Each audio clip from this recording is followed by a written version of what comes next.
得閒啊嘛，我都未攞雪糕嘅 story 啫，乜咩 story 先？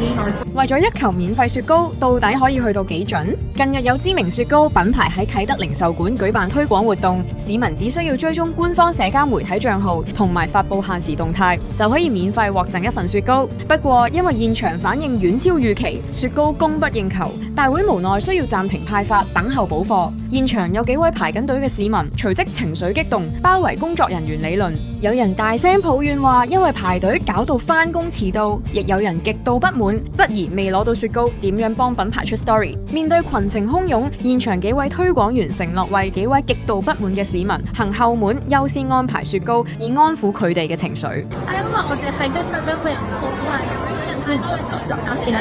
係啊。係啊，呢個係我哋一定呢一個路上係一齊好嘅。喂，係啊，跟住問你哋係咪唔得閒咧？大家？梗係啦，我以為你都唔得閒噶嘛。係啊，可以幫佢 story 先，其實因為我哋都喺度開 story 先啦，上網咁樣，你之後鬧我食過。咩 story 先？